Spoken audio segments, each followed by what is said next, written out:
Welcome to Emergency Medicine Match Advice, a Google Hangout web series sponsored by Academic Life in Emergency Medicine, and its editor-in-chief, my soon-to-be lunch buddy in the Bay Area, Dr. Michelle Lin from the University of California. Hello, Michelle. I don't know if California is ready for you, but when you come, we have a secret ALiEM headquarters, which is at a coffee house. I'm not telling anybody. I take coffee very seriously, but when you get here, I will share this resource with you. Excellent. I want the special key to the clubhouse. It's going to make the move totally worth it when it happens. Just a few weeks away for us. And world, we are back.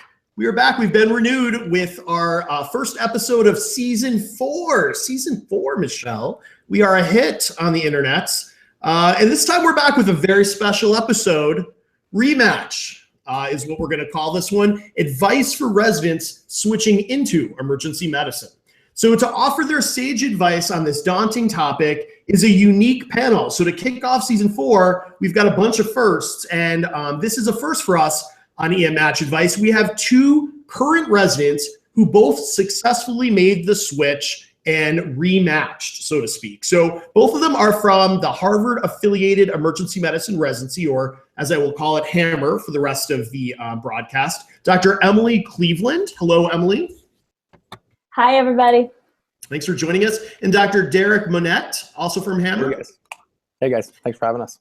And we also have with us 2 outstanding program directors who are going to share their sage advice on all of the ins and outs of the resident transfer process. Dr. Steve Bird from the University of Massachusetts. Hi, Steve. Hi, Mike. Thanks for having me. And panel, please clap for Dr. Bird. He is the president-elect of the Society for Academic Emergency Medicine. Everyone? All right, we got some claps there. And longtime friend, never been on the program, first time, very excited, Dr. Eric Nadel, the program director from HAEMR. Hi, Eric. Hey, Mike. Good to have you. Thanks. So as I mentioned, this is a first for us on EM Match Advice. We've not yet featured any current residents or students on our panels intentionally. I'll remind the students that are watching this episode that I feel very strongly that the very best sources of EM Match Advice are the current program directors. They're the ones who are reading applications annually, reviewing ERA stats, and interviewing candidates. And while near-peer mentoring can be useful with regards to details about program statistics that they encountered when they were interviewing, who had the best pizza, peers cannot help students answer the really tough questions that relate to the competitiveness of a candidate's file. But this is a special episode of EM Match Advice because it addresses nuanced decisions that face a very small segment of applicants, those candidates who want to switch residency training programs and enter emergency medicine. So for this special episode, which we've called Rematch Advice, so thanks Dr. Monette for that great suggested episode title, we thought it would be helpful to hear from 2 current residents who recently made the leap to emergency medicine. So let's hear from them first, our resident panelists, and get their perspective based on their uncommon pathway to our specialty. So let's first start with Dr. Cleveland. I'm really glad you're here, and I'd love to hear about your personal narrative. How did you make the switch to emergency medicine, and what would you consider some of the biggest obstacles that you had to overcome along the way? Sure, thanks, Mike. So I started out my medical career in plastic surgery. I actually was at Penn Med School and got into the OR very early on in my second year. They start your clinical rotations in second year. And I loved the OR. I loved that plastics offered a lot of variety. You operate on people who are young, who are old. So you operate from the head to the toe, and you work a lot with a team of other surgeons. It's a very collaborative specialty. Often you have a cancer surgeon who's making a resection, and then you're reconstructing the hole that they've left. So I really loved that about it, and got on that bandwagon and got involved in research and kind of put blinders on at that point. I thought that I had found my career. And I, late in my 4th year, during the interview season, did a required sub-I. All the Penn Med students are required to do a sub-I in either medicine, pediatrics, or emergency medicine. And a lot of the surgeons-to-be rotated in emergency medicine. And I loved my 4 weeks in the ED. It was fantastic. I loved the colleagues that I had there. I really liked the work, but it was so too late to make a change at that point that I didn't even really think too seriously about it. And so fast forward a year, and I was at the end of my intern year and hated my job, but I think most surgical interns don't love their job every day. And while I was on vacation, thought a little bit about it, didn't have a ton of time though in the day-to-day to really reconsider my choice.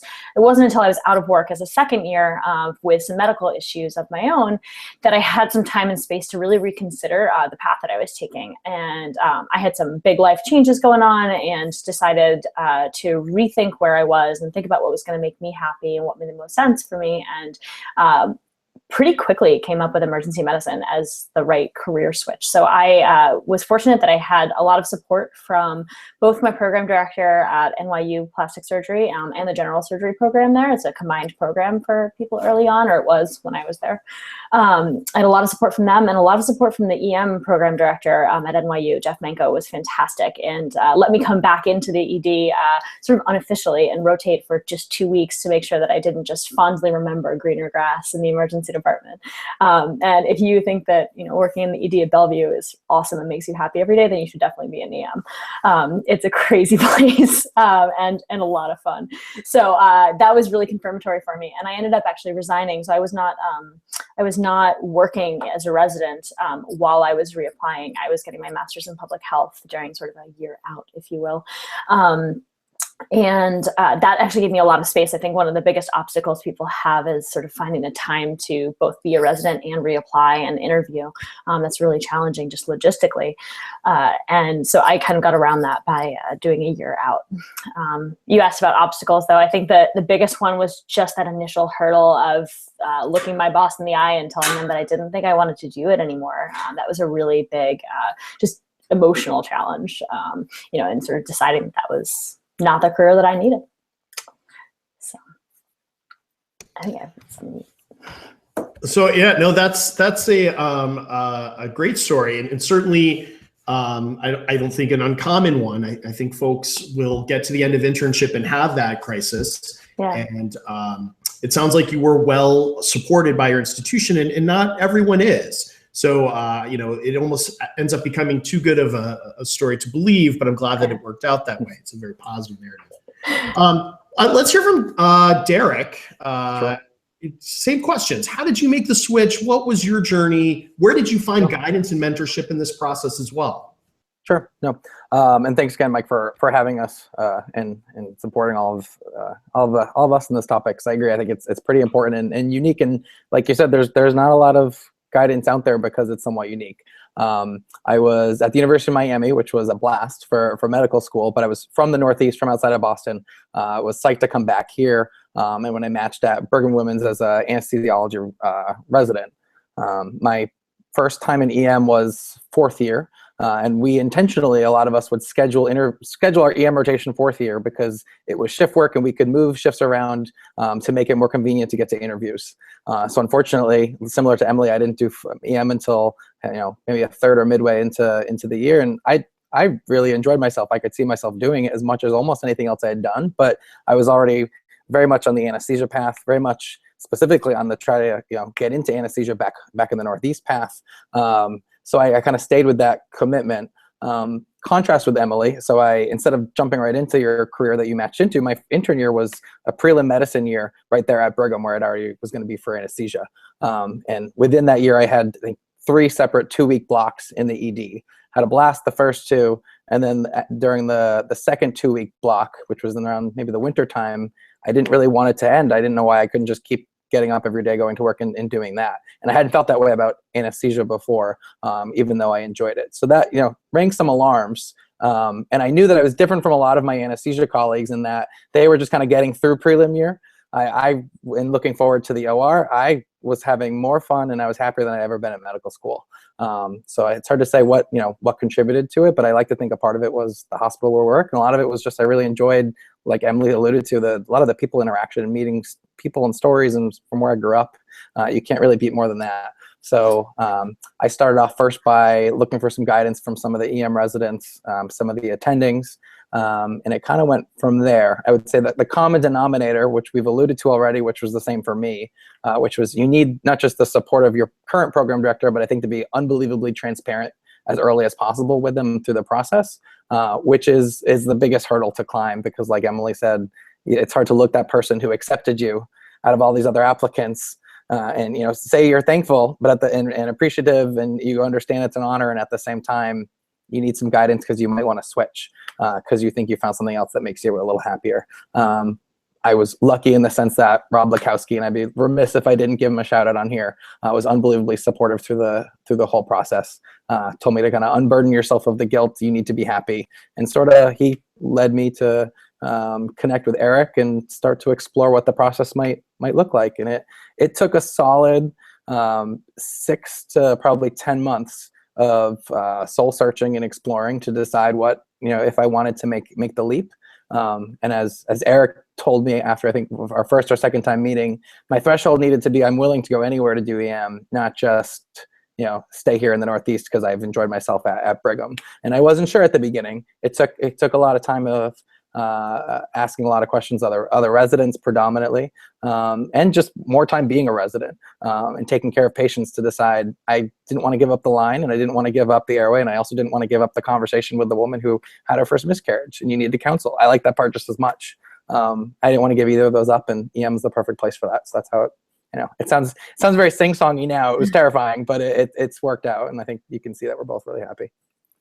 Yeah, tell me once again the line from your anesthesia program director. That was such a great quote. Sure. It was great. He said, he looked me in the eyes and he said, you need to unburden yourself of the guilt you have over trying to be happy.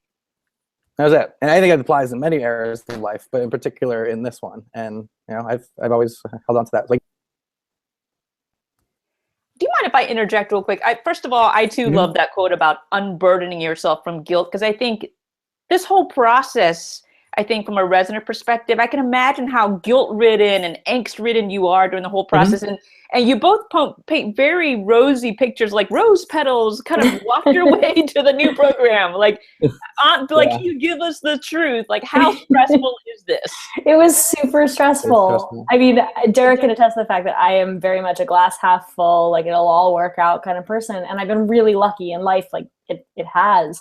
But it was absolutely terrifying, because the first thought that went through my mind was, well, what if I end up then deciding that I don't want to switch, and then I have to work with these people like every day for years going forward? After raising this possibility, like, you have to be fairly certain that that's what you want to do, I think, before you raise it with your program director, because that's got to be the first step, which I think we've all said. And it's sort of a catch-22. Like, how would you know that you definitely want to switch until you've talked to people in that new field, but you can't talk to them until you have talked to your program director. So I think that's a really challenging part of it.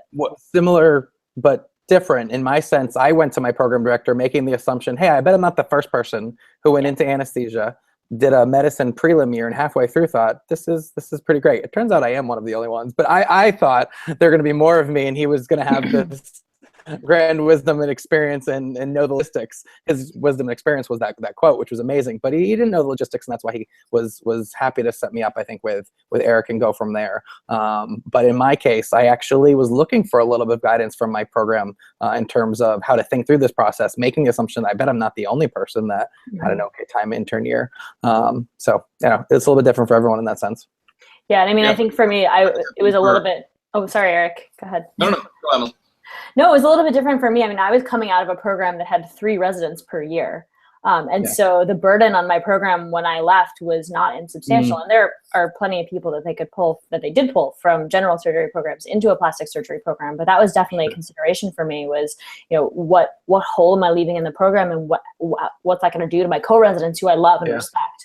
How is that going to affect them? Yeah, and we were 24, 26. That's a shame itself. Yeah, exactly. So it was a challenging process. Well, kudos to both of you, because, in anticipation of this hangout, I tried to Google around and try to look for resources that help guide other residents in this path. And thanks to both of you for sharing your narratives, your stories about the realities of switching specialties. And thanks to Mike Gisondi for hosting this series, because I think this is although it's an uncommon path, it's just as important to figure out the logistics and the rules too. Eric, you're going to say something? This is Eric. I was just going to say that the common theme for both Emily and Derek, I think, is probably echoed a lot. But it's a struggle to decide that you're going to leave, and no program director ever really wants to hear about a position opening up in their own program. On the other hand, once you've done it for a few years and you know that you're going to go through the process of filling, that you really understand that our medical schools, do a good but not great job of getting people into the right specialty. And, we all know the reasons why that is, about how quickly the clinical rotations come along, and then people get into their, into a specialty, and sometimes it's just not the right one. And so if we say maybe 5 or 10% of people have second thoughts, probably more than that, but those people who want to act on it, then I think we have to recognize as program directors that it's okay for people to pursue those other options. And, we really just want people to be happy and fulfilled and contribute to medicine in their own careers. Yeah, no, I 100% agree with you. You never want it to be in your own program, but then your heart goes out to all of the folks who contact you, and, speaking as a program director throughout the year. I mean, more weeks than not, trying to find space in your program, because I think there's a lot of folks who are just discontent. So I absolutely agree with you. I want to switch gears a little bit in the discussion and focus now on the folks who have made the decision. So they are ready to go, and now they're a current resident. They have to re-enter the match and prepare an ARIS application all over again. So for that, let's first chat with Dr. Bird from UMass. How do you as a program director assess the candidacy of a current resident who wants to switch into emergency medicine? Yeah, thanks, Mike. I think there are a few critical questions or things to consider. One is, why is the individual changing programs or specialties? Is it a problem with the specialty they chose? Is it a problem with the program that they're in? Or is it a problem with the person? And in my experience, when one is changing from one EM program to another EM program, the applicant likes to blame the program that they were at. In fact, it's more often it's a problem with that person. That is not my experience, as Derek and Emily demonstrated, that when one changes from one specialty into EM, those are still important questions, but it more likely really is a problem with the specialty. So trying to determine where they are on that spectrum is important. The other thing that I feel is critical is, how much experience does this individual have in emergency medicine? Do they know what EM really is? I think that a lot of physicians don't know what emergency physicians do, let alone a junior resident. So trying to determine how much EM they have done is important, and I think it's critically important that these applicants, if they have not done any EM either in residency or to date in their specialty, that they do everything possible in order to get some emergency medicine experience where they're doing their residency. I think we're going to probably talk a little bit later about letters of recommendation, and that's going to be critical to their success. Well, absolutely. And I think there's a few buckets of candidates out there. There's a few types of candidates. There's those who, like Emily and Derek, perhaps didn't get their EM rotation until later in their final year of medical school. And while they acknowledged that they enjoyed it a lot, the train had left the station. They were going to another specialty. That plan is being executed, and it's really hard to make a switch mid-season. Almost impossible now that the whole process has moved up so early, and all the interviews are fairly, by and large, done by the holidays in a lot of places. It's really tough to make a mid-year switch. And then you've got this group of folks who, my guess is, didn't match to EM, or perhaps didn't match to some very competitive specialty, and now, after a scramble, end up in something else, prelim medicine, prelim surgery, what have you, and they end up thinking, well, the stuff I sort of liked revolved around emergency medicine, and they didn't necessarily do that rotation at all, and that really, I think, affects their candidacy.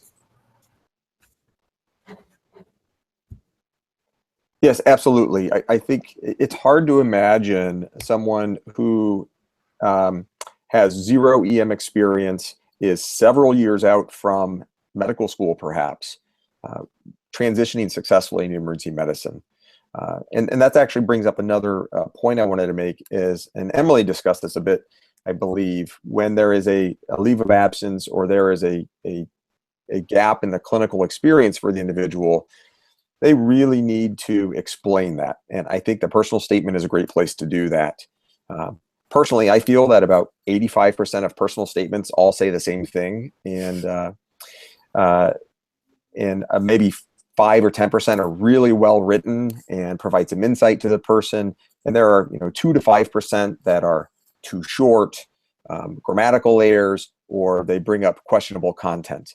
But for those individuals who are re-entering the match, particularly if they've had a gap in their clinical experience post-graduation, they really need, in my opinion, to address that in their personal statement up front and not try to obfuscate the issue and allow or force the program directors to read between the lines and guess about what really happened.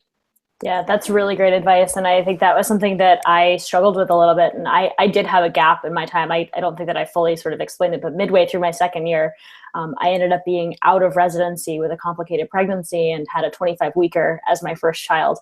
So I was out of work for several months while he was in the NICU, and he's doing great now. But that definitely was part of what gave me the space to reconsider my career, but also what necessitated really explaining that in my personal statement. And I was very upfront about it in my letter or in my statement, because there was no way around it. There was no way that I could walk in and into a program director's office and sit across them and have an authentic conversation without telling that part of the story. And it went over really well with most people. Some people read it as, oh, she had a baby and decided to switch careers. Other people read it as, oh, she had a minute to think about what she was doing and could be thoughtful about it and intentional about it in a way that was very difficult to do in sort of that rush of second and third year of med school. Yeah, and I would just say specifically to the current residents who are at least considering something like this, and I agree, Mike, a lot of the advice should come from the program directors. But one area that was a little bit more easy about switching, which is this is the only one, was actually the personal statement. It kind of, your last year of your life, year and a half, kind of wrote itself. It was much less kind of cumbersome to write a narrative about how you've been spending the last year taking care of patients and lives and having all this responsibility. Contrast with medical school, where you kind of speed date 15 minutes in a rotation and switch. So I felt like that's only one of maybe the only area that the switch was maybe a little bit more easy than the first go around. Yeah, totally agree with that. So Steve, I find that there's some candidates who will make the switch and they'll just resurrect their ARIS application from the first application from their medical school years, and I think need to substantively change their application. Certainly we've touched on personal statements, but what other parts of the application are entirely different between students and current residents? I think one of the critical differences or important differences between current students and residents come in the form of the letters of recommendation. And for emergency medicine, we use ESLOs or SLOs for standard letter of evaluation, formerly known as standard letter of recommendation. That is the currency of the residency match, in my opinion. And if the SLOs are written by program directors, clerkship directors at places where there is a residency typically, and if you weren't a part of that during your medical training or even after during rotation during residency, then you're not going to have these SLOs. So my recommendation is you need to do everything possible to get these SLOs, and that would be doing a rotation in emergency medicine at some point during your residency before you make the switch. So that is one really important difference. Now, many of these applicants don't have SLOs. And so if you back up a bit, how many letters do you need? I think most program directors would say you need 3 or 4 letters of recommendation in your ARIS application. And most applicants who are rematching will have 0 or 1 SLOs. So then what do you do with these other letters? Well, I think there's a few things that you can do, and this really differentiates residents applying through the match, rematching, and medical students. One, they can go back and ask the people who wrote their original letters to update them to be more EM specific. Now that may be possible. They may not remember you, and it also depends on how long you've been out. If you've been out 6 months versus been out of medical school for 48 months, I think it makes a big difference. There's one benefit, however, rematching, and that is that the applicant will have a letter of recommendation from their current program director. And one would hope that that is a positive letter from their program director. And obviously, without that letter, I think their application is dead. They are not going to match. They're not going to change residencies without a letter from the program director. The other benefit that the residents have is that there will be data from the ACGME milestones available for the new residency where they're applying to see, assuming that they release them. Right, those ACGME milestones are uploaded twice a year. There will be comments and scores from their clinical competency committee. Every residency, every specialty has clinical competency committees. So that is some additional data that the applicant will have about how good they are. What is their clinical competency like? So I think if it's a strong resident changing specialties like Emily and Derek, that's great. We have this data that they're a great resident. If, however, they're changing specialties because they're not that strong, well, then it's not going to help them, but it will help the programs to see what kind of clinical competency committee data they have. So I think that is a really important point. And the last thing I think that the applicant changing specialties has is that they will have likely already taken and passed step 3. This is not important for all residents, but for all applicants, but if they as a student kind of marginally passed or were just about the national mean or a little bit low on USMLE step 1 or 2, there may be concern from the program directors. Is this student going to pass step 3, and are they going to pass their boards? And having done some residency training and taken step 3, they will have demonstrated their ability to take and pass their boards. So just to summarize for the ARIS file itself. So you need a letter from your program director. I don't think any program director will interview unless you get a letter from your current PD of your current program stating that you have permission to switch. That letter may or may not include in-training exam scores and milestones from a first clinical competency committee meeting if available. Your personal statement will be different. You will really try hard to get a SLO, and ideally from a program director, clerkship director at the institution where you're a current resident, but perhaps you could even get one written from a medical school rotation if those folks are still around. And then you have to explain away gap time, as we talked about. So kind of switching from the application to the interview, just a couple of brief comments on what these candidates should expect, because it's going to be a different experience, and certainly they'll look through a different lens, you'll look through a different lens in evaluating one another. Yeah, I wonder the degree to which the interview processes differ at the different residencies, but certainly as a resident reapplying into the match, you should expect to hear very frequently, why is it that you're changing specialties? I mean, that's absolutely fair. Every person you're going to meet that day is going to ask you that. The residents that you meet at the interview dinner the night before or at lunch are going to ask you that. So you better have an answer about why you're changing specialties. I also think a question that you're going to hear is, what did you like best about X? For instance, Emily, what did she like best about plastic surgery? Or conversely, what did you least like about anesthesiology? I think those are absolutely fair questions. And what they're trying to do is they're trying to get at some behavioral interviewing techniques. So not just asking a question that's got an answer, but that provides some insight into your personality or your behavior. I think just to add to this, I don't think any program director wants to hear, I hated everything else that I'm doing, and I only want to do what you're doing. Because no, we want you to love everything else, but think that emergency medicine is just a better choice for you. That's right. I think there's a saying that in EM, there's people that loved everything, or there are people that hated everything, and then came to EM. And we decidedly want the former rather than the latter, for sure. I mean, I think some other fair questions would be, did you consider emergency medicine as a medical student? Kind of explain that kind of thought process, how they ended up where they were, And as Eric mentioned, that medical schools don't do a great job of getting people into the specialty of that they probably should be. And then lastly, if it's someone who has very limited experience in EM, I think you're choosing EM. How do you know it's right for you?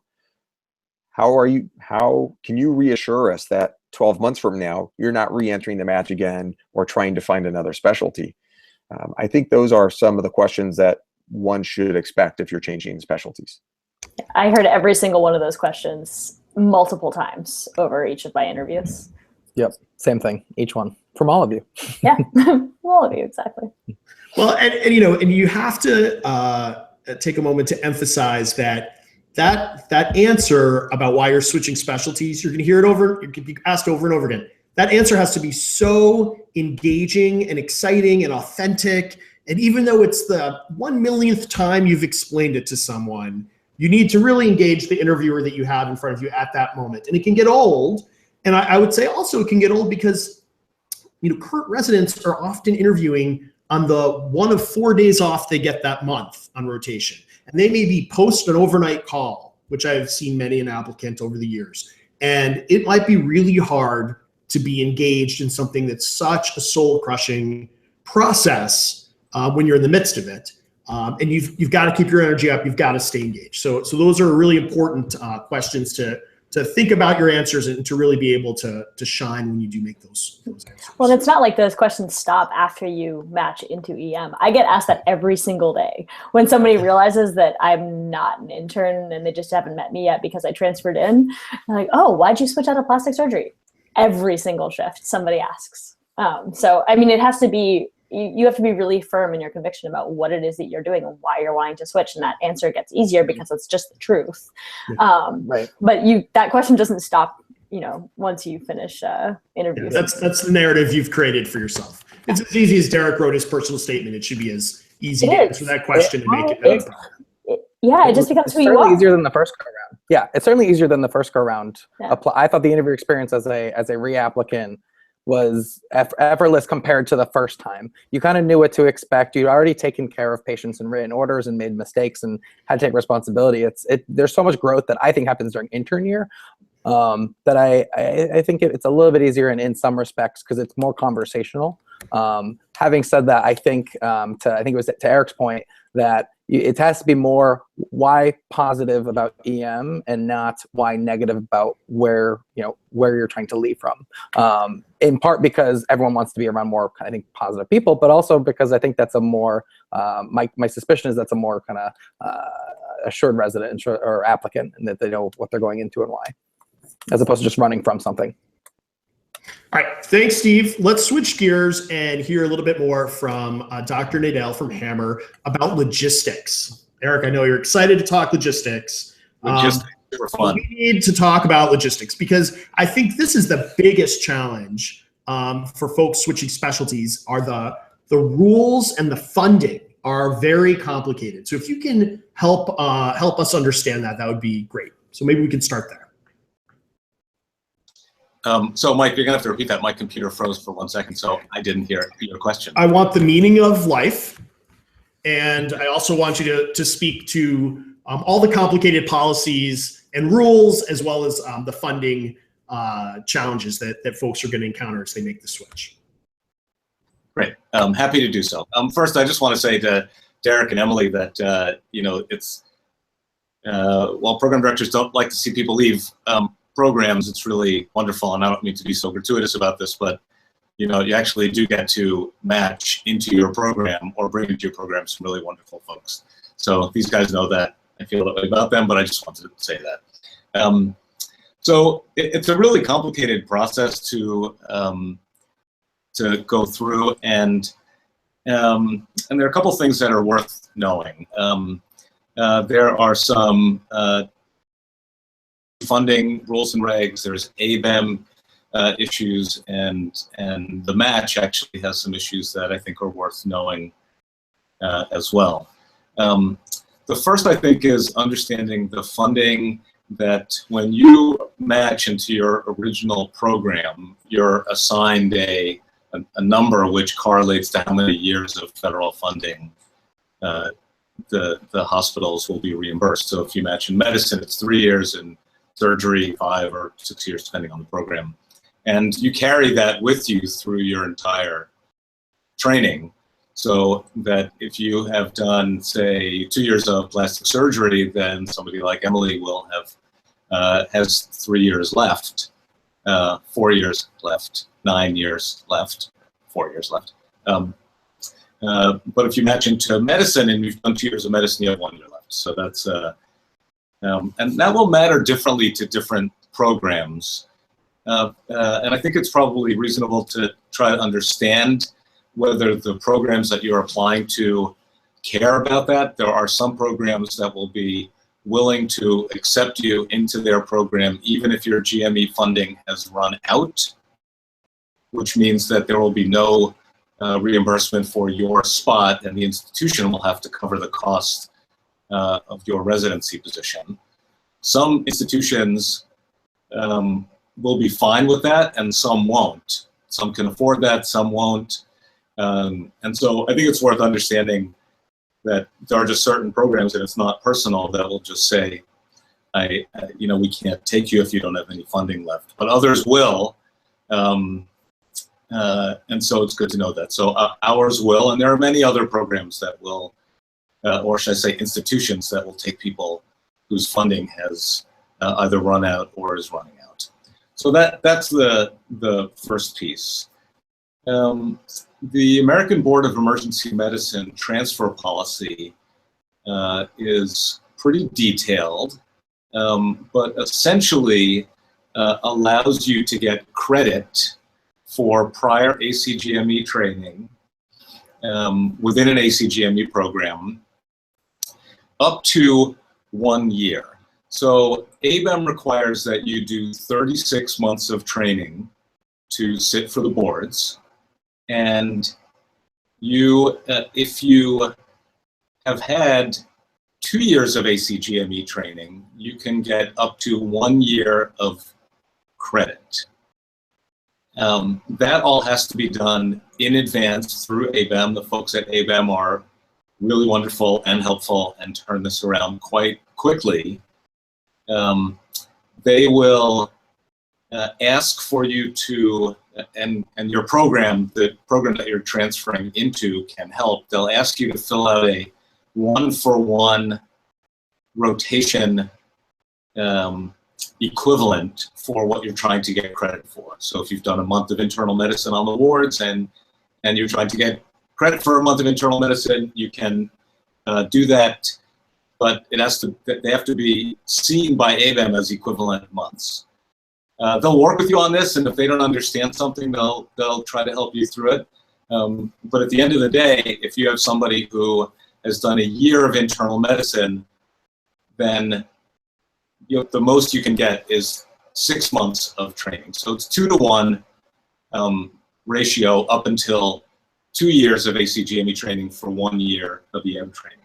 So both Derek and Emily worked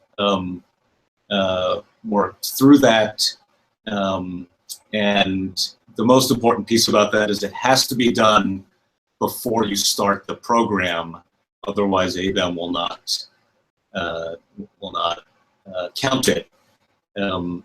But it's easy to do as long as it's done carefully. And the last piece that I think is probably the least known is the NRMP guidelines around this. And people often assume that if somebody's transferring from one subspecialty program to emergency medicine and everybody's okay with it, the sending program director, the receiving program director, everybody's cool, it's all good. But the answer is that that there's one important thing about NRMP in terms of your match contract, that if you, for people who have done 2 matches, meaning you've matched into a year of medicine and then matched into a year of, say, radiology or neurology or something like that, that second match, you have to be relieved by the NRMP of your match obligation. And that is something that I have to say that I had not known, and that I think a lot of program directors don't know. So that's an important piece, because as the applicant, you don't want to be in the position where the program director from the sending institution says, fine, that's fine, but is unaware that there is an NRMP requirement. So you need to make sure that if you've had 2 matches, say medicine and then radiology or ophthalmology or whatever it is, that second, that you apply to the NRMP to be released from that second match, and there's a deadline for that. So I think those are the 3 most important logistic things to think about. So just to summarize, you've got funding issues. So you need to know that your funding is probably going to run out unless you're coming from, a 5-year surgical program and you're very early on in that training. By and large, most folks are coming with some funding need, and it's going to be a certain set of programs that are going to be able to accommodate that. You've got to have some different expectation as to the one-to-one transfer credit, because I think a lot of candidates come in and think they're just going to get credited for all this time. That's not how ALiEM works, and we would refer you to that policy. And then lastly, obviously, there are NRMP violations that you need to get advice from program directors on how to avoid. So briefly, Eric, we get asked all the time by prospective candidates, do you have an open spot?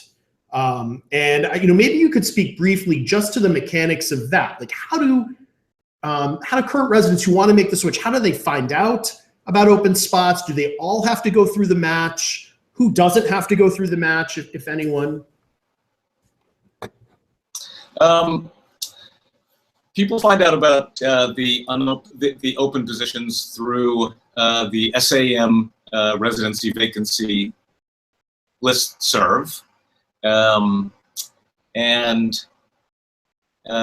that is usually kept pretty much up to date.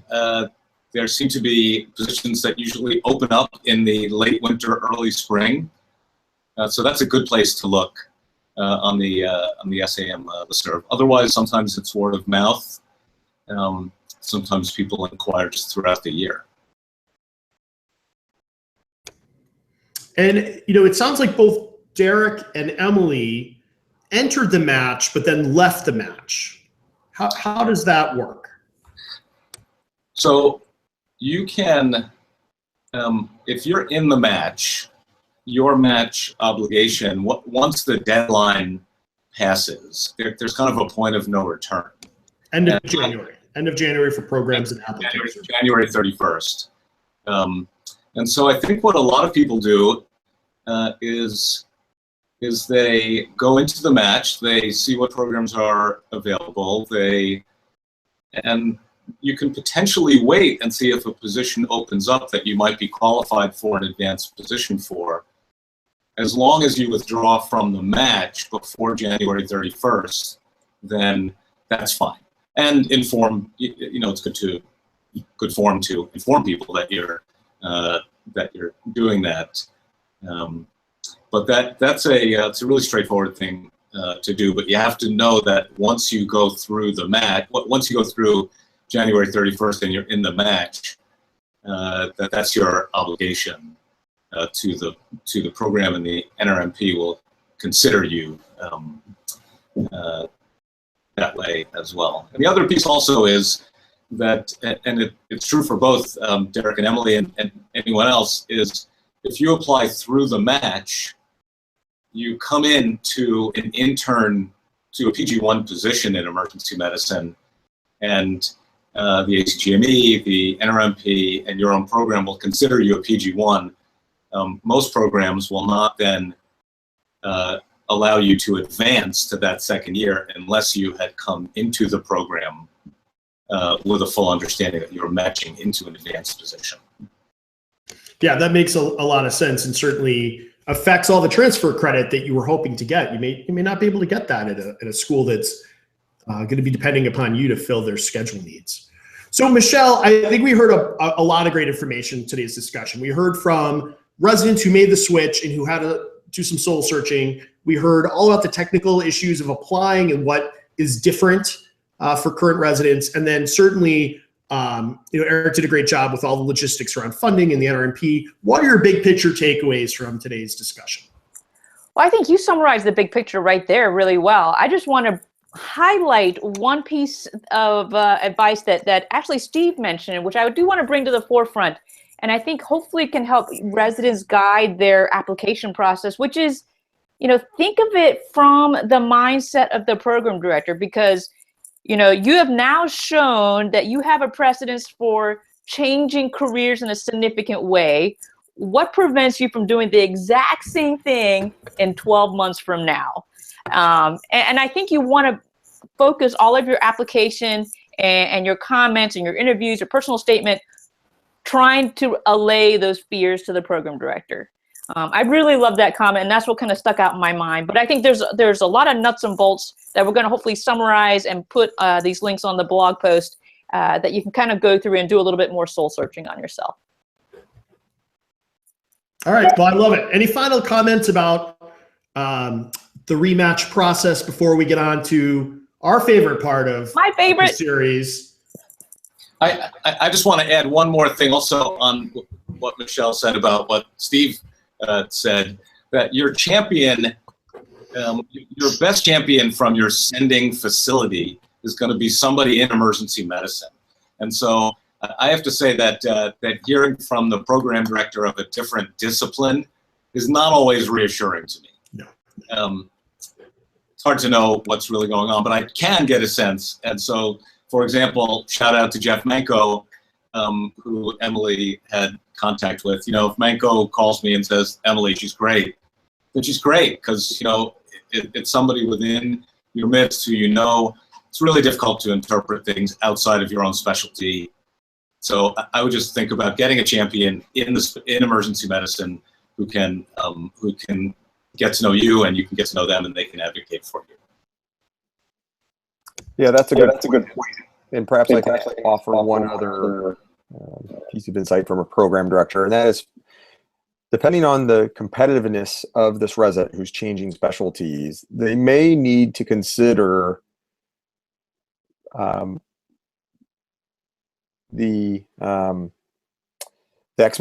need to reset their expectations. That is, if you may need to go to an area of the country where you initially weren't willing to live if you want to be in emergency medicine. You may need to consider looking at residencies that are generally less competitive. And when I meet with a student or a resident who's in the not as competitive spectrum, one of the first things I say is, what is your goal? What do you want to do? And if they say, I want to be an emergency physician, that's great. That's what I want to hear. And I say, are you willing to do whatever it takes to reach that goal? And if they say yes, then that portends success for that resident or student. If they hesitate at all in saying yes, they're willing to do whatever it is to reach their goal, then I think they are in for a long, expensive, and likely disappointing interview season. But lastly, if you're AOA with 260 on the boards, you're going to be just fine. Well, I think that's an important point to close on. Is we were hoping to anchor this as a discussion of the average applicant. Certainly, if you had trouble matching the first time into whatever it is you're matching in, you're going to have trouble again. But let's end on a positive note. It sounds like anyone who wants to switch specialties can just go to Harvard, right? I mean, that's the takeaway that I have learned in today's episode. So make sure you email Dr. Nadel, all of you who are watching. All lines are open. I'm sure that we will have plenty of funding to take all of you. All right, so with that, let's get to our favorite part of the episode. We're in season 4 now. We get to hear 2 more great residency commercials from our program directors. And we're going to begin with Dr. Bird. I want you to tell me something that I don't know about the University of Massachusetts. And I'm going to tell you that, as a preference, the only thing I really remember about my interview at Holy Cross for college a million years ago was that Worcester had a lot of hills. That's what I took away. So you've got free platform to tell me something I don't know about the University of Massachusetts. Yeah, well, Worcester's actually a great place to live, and those hills are good if you're a cyclist or a runner. But the one thing that you probably don't know is that about 80% of our residents go on to fellowships and academic positions. Well, okay, that's great. You can tell me more. I'll give you a little more time. We are conveniently located within 2 hours of Cape Cod, the islands, New York City, Boston, and the Green or White Mountains. No, Worcester, it really is a great place to live. I grew up in Illinois and came out here for college and never wanted to come back to New England. But I married a New England Yankee woman, and they are kind of like boomerangs. They go away, but they tend to come back. And so I've been here since 1999. And Massachusetts it really is a great place to live and to train.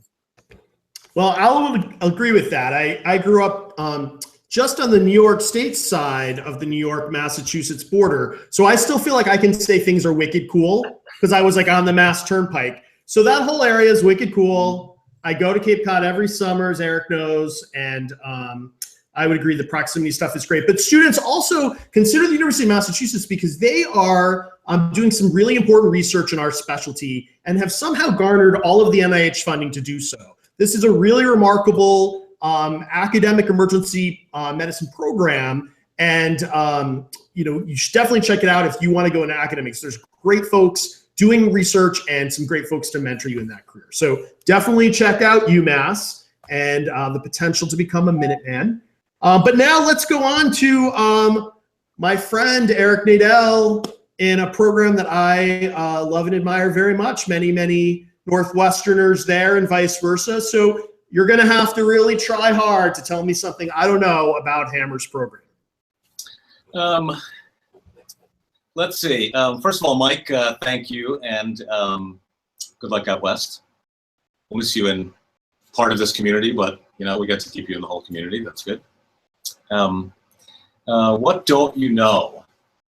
You do know a lot, but I think most people in our program, I think most people think we're pretty, hardcore academic-y types, and I don't know if you can really tell by meeting Emily and Derek in this format, but it's kind of a pretty goofy place. It doesn't really seem that way. It's hard to convince people that. Nobody really wants to believe that. But for the amount of hard work that we do, I think we try to have fun along the way because, you only go around once, you might as well. And another piece, sort of in line with that, is that we have dance contests. And often the residents will try to, Dr. Bhatia in particular will try to get me to do the Gangnam Style in front of all of the new interns, whether that is supposed to be me embarrassing myself or just everybody being embarrassed on my account. You struck me more as an electric slide kind of guy, Eric. Yeah, that that's a little old school. That's that's from my New York City growing up days. But now it's you just gotta. Gangnam Style is Eric's. Wow. All right. Well, Michelle, no one this has to try has too hard. taken a turn here at the end of our episode. For the better. So students, we don't need to give a free commercial to Harvard. It's one of the greatest institutions in the world. But, more importantly, Dr. Nadel is a great human being. He has been a lovely friend and colleague to me over the years. He does some charity work every summer. That I won't embarrass him from, but something I respect that he's done for many years, and certainly is a great program director to our two resident panelists who owe their careers to him, by the way, you guys.